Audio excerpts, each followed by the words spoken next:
India गठबंधन में सीटों को लेकर चल रही तकरार की खबर आपको बता दें। यूपी के महाराष्ट्र तक सीटों को लेकर विवाद चल रहा है। यूपी में झगड़ा ऐसा है कि सिर्फ 2 सीट मिलने से नाराज कांग्रेस ने अब चुनाव न लड़ने की ठानी है।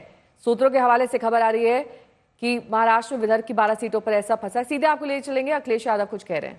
कार्यक्रम लगाने के बाद सर्वे करवाया, उसमें भी बीजेपी हार रही थी। अध्यक्ष जी, करेल में डिप्टी सीएम आए हुए थे। वहां पर 69,000 जो शिक्षक भर्ती के अभ्यर्थी थे वो प्रदर्शन कर रहे थे। उनके ऊपर एफआईआर दर्ज की गई है, उनको जेल भेजा गया डिप्टी सीएम के प्रोग्राम में। मैंने पहले भी कहा आपसे कि ये किसी को न्याय नहीं दे सकते। भारतीय जनता पार्टी किसी को भी न्याय नहीं दे सकती। जो न्याय नहीं दे सकता वो सम्मान भी नहीं कर सकता। और लोकतंत्र की खूबसूरती यही है कि अगर कोई विरोध कर रहा है, कोई नाराजगी है, तो कम से कम उसकी बात सुननी चाहिए। ये जो सत्ता की ताकत से जो मुकदमे लगाए या जेल भेजा है या उनको परेशान किया जा रहा है, यही जनता है इनका हिसाब किताब करेगी इस चुनाव में। एक बार मुख्यमंत्री, उप मुख्यमंत्री और कई बार रोजगार के मेले, विकास के मेले जो है दिखाई क्या लगेगा? अब सरकार पे उतना समय नहीं है जितना समय था उन पर।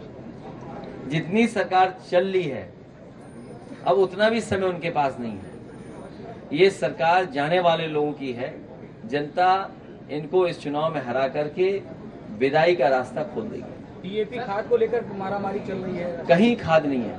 और अभी मान लीजिए धान तैयार होने जा रहा है, क्या सरकार का इंतजाम है कि किसानों को सही कीमत दे देंगे? जिन लोगों ने कहा कि किसानों की हम आय दोगुनी कर देंगे, धान तैयार हो गया, क्या तैयारी है धान खरीदने की? किसानों को पराली जलाने से रोका जा रहा है। ये पराली वाला बड़ा सवाल है। सरकार को किसान के साथ अन्याय नहीं करना चाहिए। सर, एक सवाल है, अभी इलेक्शन के दौरान भी आपने ईवीएम को लेकर सवाल खड़े किए। आप एलन मस्क ने भी ईवीएम पे सवाल खड़े किए। इवन अमेरिका में भी जिसको सपोर्ट नहीं मिल रहा है। हाँ,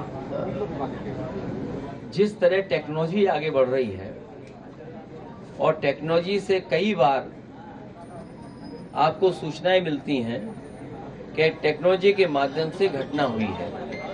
आज ही के अखबार में पढ़ा गया है और किसी अखबार में ये सूचना दी गई है कि सबसे ज्यादा घटनाएं जो आपके टेक्नोलॉजी के माध्यम से होती हैं वो सबसे ज्यादा उत्तर प्रदेश में हो रही हैं। चाहे वो एटीएम से टेक्नोलॉजी के माध्यम से पैसा निकालना, किसी का कार्ड मिसयूज करना, इस तरह की घटनाएं सबसे ज्यादा हो रही हैं। और एआई आने के बाद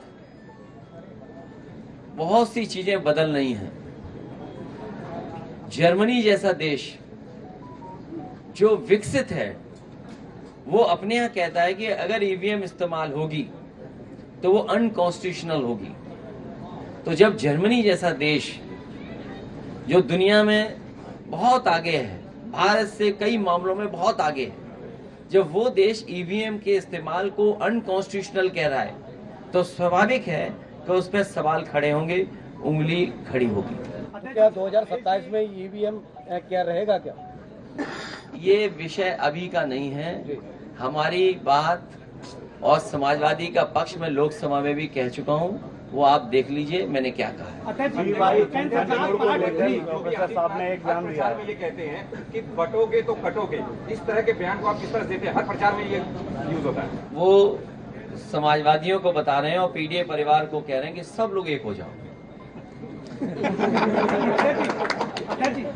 केंद्र की सरकार पार्टी तकनीकी की बात करते हैं और एक बम की एक सूचना आ जाती है, हवाई जहाज वापस करा लिए जाते हैं और हम विदेशों में ट्रिलियन की बात कर रहे हैं। मेरे पत्रकार साथी, आपको मैं याद दिलाना चाहता हूँ, उत्तर प्रदेश के मुख्यमंत्री जी ने कहा था कि विधानसभा में आरडीएक्स आ गया है और जब उसकी जांच हुई तो पता लगा है वो खैनी वाला मसाला था कि वो जो कभी कभी लकड़ी के में इस्तेमाल होता है। तो ये बात तो विधानसभा की मैं कह सकता हूँ। अब ये बम वाली बात आ रही है तो सिक्योरिटी बढ़ानी चाहिए सरकार को, और सरकार की भी मंशा यही होगी कि सिक्योरिटी बढ़ जाए। अब कहाँ की सिक्योरिटी बढ़ाना चाहते हैं या डराना चाहते हैं, ये तो सरकार ही बेहतर बता पाएगी। लेकिन बड़े बड़े सवाल खड़े हो रहे हैं, बड़े बड़े सवाल खड़े हो रहे हैं। हालांकि वो समय नहीं है उन बातों को कहने का। कनाडा जैसा देश कुछ बात ऐसी कह रहा है जिससे भारत का सम्मान को ठेस पहुंच रही है। अमेरिका भी वही बात कह रहा है और हम और आप लोग अखबार में कई ऐसी सूचनाएं मिल रही हैं या पढ़ रहे हैं हम लोग जिन पे स्वाभाविक है चिंता करना पड़ेगा।